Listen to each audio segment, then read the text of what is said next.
So hello and good morning साथीहरू, म चाहिँ यति बेला भनेको कम्पनीको छेउको पार्किङमा बसिरहेको थिएँ र अहिले चाहिँ मलाई फोन गर्यो होइन डिस्प्याच सुपरभाइजरले, गाडी लिएर आऊ लोडिङ हुन्छ भनेर। आज चाहिँ बिहानै लोड दिँदैछ है। हिजो चाहिँ खासमा यो ट्रिप चाहिँ मेरो हिजै हुनुपर्ने हो कि हिजो यिनीहरूले ढिलो गर्यो नि त। अन्त मैले भनेको थिएँ कि मलाई 1 बजीसम्ममा दिउँसो लोड दिनु भनेर, यिनीहरूले ढिलो गरेर 4 बजीतिर पो दिन्छु भने कि।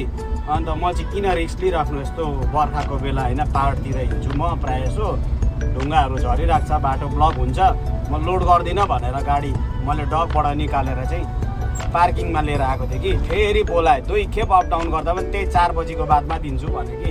अन्त मैले हिजो लोडै गरिनँ नि त, ट्रिप क्यान्सल गरिदिएँ। अन्त यसलाई साह्रो परेछ कि अहिले बिहानै फोन गरेर बोलाउँदैछ मलाई। अहिले चाहिँ 9:30 बजेको छ होइन, 9:34 भयो अहिले होइन।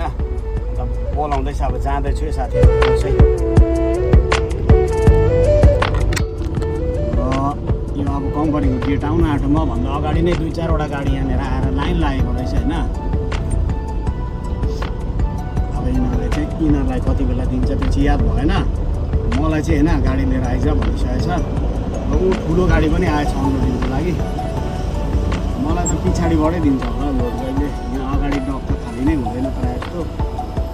र अब गेट पास गर्नुपर्छ है, गेट पास बनाउनुलाई जाँदैछु।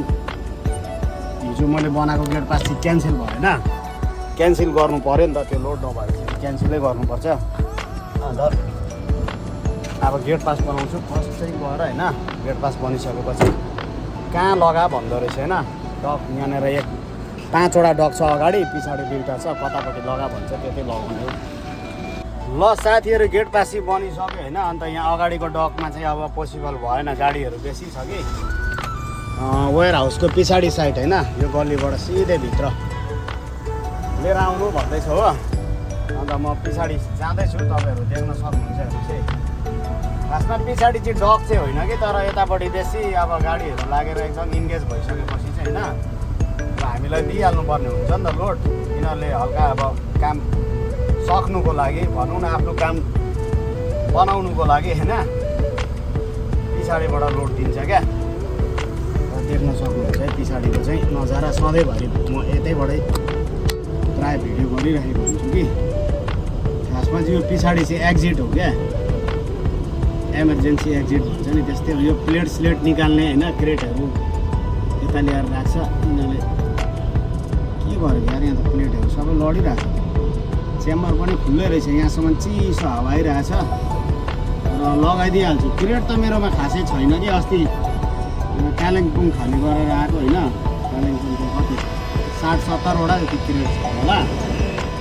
अन्त त्यो क्रेट त्यही डगमै यहीँ खाली भइहाल्छ, यहीँबाटै लोड हुन्छ। र साथीहरू होइन, अब यहाँबाट हिँडिसक्यो के कसो हुन्छ होइन, अपडेटहरू दिइराख्ने छु। र अहिलेलाई भने चाहिँ यो भिडियो यहीँनिर अन्त गर्न चाहन्छु। हस् त, नमस्ते, बाई बाई।